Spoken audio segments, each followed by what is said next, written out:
Señor Federico Machado fue trasladado a una sede de la Policía Federal en el contexto del proceso de su extradición a los Estados Unidos, ¿sí?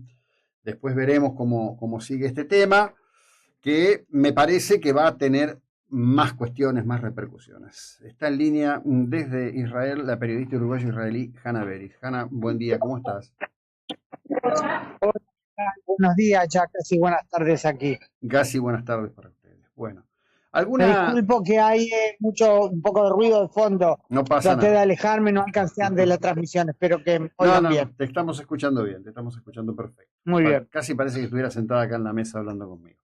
Ujú. Estamos bárbaros.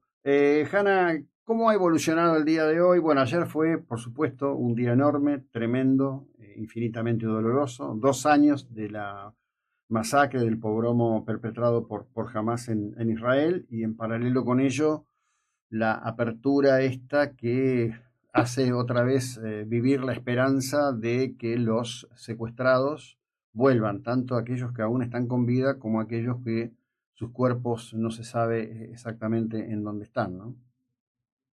Así es. Realmente mencionás dos puntos o dos puntas de la situación que ineludiblemente se combinan. Por un lado, el optimismo renovado, porque sin duda estas conversaciones, por presión del presidente Trump, son el punto más cercano a la posibilidad, en principio, de un acuerdo en mucho tiempo. Esperanza, por lo tanto, yo me permito decir, cautelosa, Mm. muy reservada. Yo personalmente soy muy escéptica y no te imaginas cuánto quisiera decir dentro de poco cómo me equivoqué, por qué tanto Mm. escepticismo si todo va a salir bien. Porque conozco a Jamás, por eso. Sí. Pero en principio no es así nomás que Trump pone esta presión, hay cosas que arregló de antemano, el tema del contacto con Turquía, con Qatar, con Egipto, que le dieron el visto bueno al acuerdo, por otros intereses, ¿verdad? Que no es Ujú. todo por amor a la paz, pero el hecho es que estas presiones políticas pueden quizás arrojar un buen resultado. Y paralelamente a esa renovada esperanza, cautelosa decía yo, fue ayer, como bien dijiste, un día difícil. Si bien desde el 7 de octubre, que tanto incidió en el sentimiento de la ciudadanía israelí, la fecha redonda, como bien sabemos, tiene su simbolismo. Entonces, el segundo aniversario, sin duda, fue una jornada de ceremonias muy emotivas, tanto en escenarios del horror.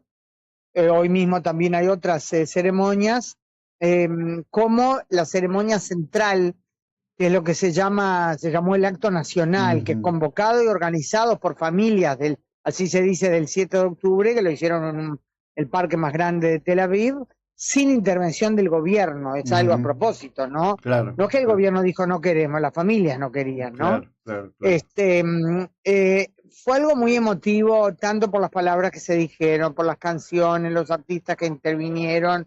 Un momento, por ejemplo, subió, perdón, Sí. al escenario una de las grandes cantantes de Israel, Yardena Arazi, y ella cantó una canción muy emotiva de una madre al hijo, acompañada por Vicky Cohen, cuyo hijo está en Gaza, y por la mamá de Matan Angres, uno de los soldados Ujú. que está secuestrado, que se sabe que fue torturado y está gravemente herido y no se sabe cómo vuelve. Eh, Tantas cosas de ese tipo, el que dirigió la ceremonia, un muchacho del kibbutz Kfar Aza, su hermano fue uno de los secuestrados con una tragedia doble, porque en diciembre del 2023, o sea, 2 meses, digamos, después, 2 meses y medio después del horror del 7 de octubre, él y otros dos muchachos, otro chico judío del mismo kibutz y un chico beduino de la ciudad de Rahat, Ujú. israelí también, lograron, no era exactamente escapar, deshacerse de sus captores que al parecer habían quedado o eliminados o mal heridos en un ataque de fuerzas israelíes. Ellos lograron salir entonces del lugar en el que los tenían secuestrados, salieron a la calle, imagínate ahí en esa Gaza, ¿no? Sí, claro. Muy, muy dañada por la guerra, y soldados israelíes los confundieron con terroristas y los mataron. Ujú. Soldados que entraron, yo conozco personalmente, pibes jóvenes, hijos de amigos, en fin, que fueron convocados a la reserva y su sueño era liberar a un secuestrado. Claro. Y al final encontraron a 3 y los mataron pensando que eran terroristas. Fue algo terrible. Sí, Y el hermano de uno de ellos fue una pieza central del acto. Muchos elementos de este tipo, ¿no? claro.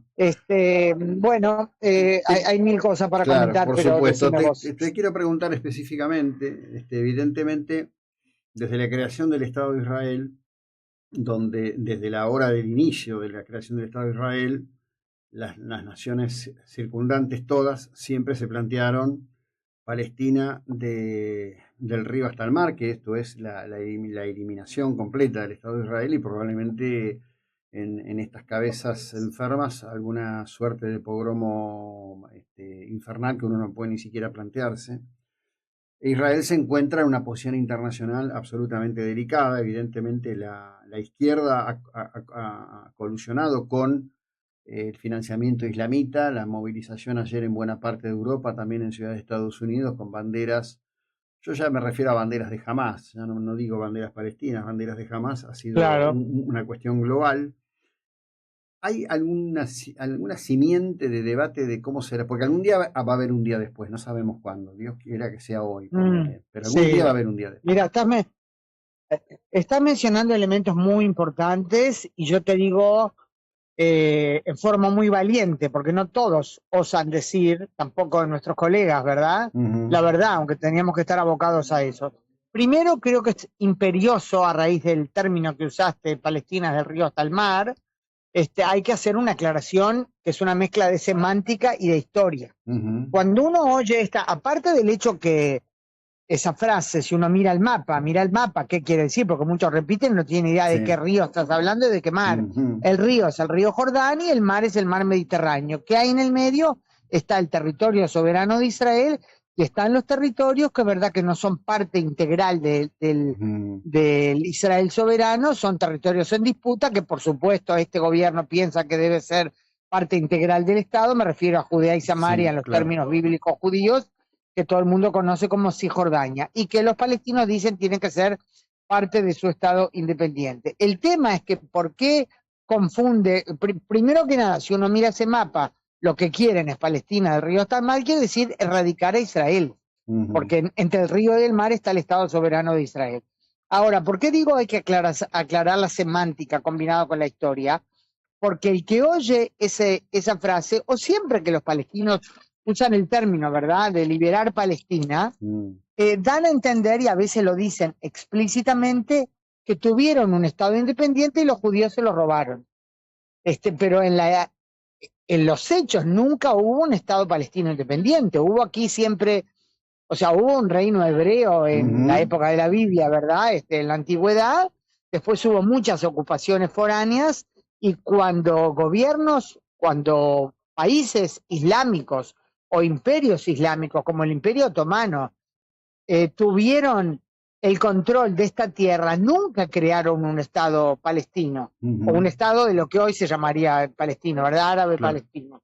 O sea, lo de la Palestina histórica, la Palestina del mandato británico, el nombre no tiene nada que ver con los árabes palestinos. Palestina es el nombre que el Imperio Romano le dio a lo que antes se llamaba Judea, por los filisteos. El origen es similar, querían hacer olvidar el vínculo entre el pueblo hebreo y la tierra milenaria, la que hoy existe Israel. ¿Por qué hago toda esa explicación histórica? Porque con el uso de Palestina, los palestinos siempre quieren dar a entender que tuvieron un Estado y que los judíos se lo robaron, lo cual históricamente es una falsedad. Ahora, el problema con esta propaganda, eso hace esa alusión, ¿verdad?, a nivel mundial, eso es algo, no tengo ninguna duda, que está financiado desde arriba, está organizado desde arriba. No todos los que salen a manifestar y llevan la banderita reciben plata, pero los que organizan todas estas cosas multitudinarias, no tengo ninguna duda que sí. Y hay seguramente políticos y periodistas en muchos lados que reciben dinero. Yo, o sea, no tengo ninguna duda, no hago una acusación pública contra nadie en especial porque evidentemente no tengo pruebas, pero hay que ser tonto para creer que todo esto es espontáneo. Sí, acá podemos aplicar aquello de no tengo pruebas pero no tengo dudas. Ahí está, pero no voy a acusar a nadie directamente, aunque hasta tengo nombres en mi cabeza, de los que sospecho, pero evidentemente no tengo pruebas, no puedo hacer algo así. Pero uno ve esto que pasa a nivel mundial y realmente hay que ser descerebrado para pensar que los pueblos espontáneamente salen a la calle, ¿no? Ahora, el tema es que esta propaganda realmente, digamos, contagió veneno a muchos niveles. Cuando se termine la guerra, ojalá que pronto, y ojalá que con la victoria sobre Hamás, lo cual creo yo que sería clave para que los palestinos vivan mejor, no solo los israelíes, a nivel, digamos, político internacional, las cosas paulatinamente me imagino que irán mejorando. Aunque hay gobiernos con los que no, digamos, si Sánchez queda en el poder en España, Israel no se va a olvidar claro, la actitud pero fíjate que pero el tema del antisemitismo, el veneno a nivel de pueblos, eso va a llevar más tiempo recomponerlo, porque sí. ya hay ataques a judíos, como si esto fuera en diferentes lados la Alemania nazi. Bueno, lo que ocurre Es es muy que problemático. yo sostengo algo hace muchos años. Digo, cuando los de arriba agitan el verbo, los de abajo se mueren a palos. Hay demasiada gente agitando el verbo. El caso de lo que pasa en España, el caso de lo que pasa en Inglaterra. Y fíjate vos que son democracias parlamentarias con premieres que están severamente cuestionados y no ceden bueno, lo de Bibi Netanyahu es medio parecido, ¿no? Que deberían dar elecciones y someterse al voto del pueblo, y sin embargo patean para adelante y patean para adelante, ¿no? Es todo un tema delicadísimo ese. Bueno, como siempre, te agradezco enormemente. Salió perfecto, por favor. Se te escuchó muy bien, te agradezco muchísimo, ¿eh? Un cariño a la distancia. Un abrazo grande. Bueno, a quien escucharon es a nuestra colega periodista Hanna Beris. Ella es nacida en Uruguay, obviamente.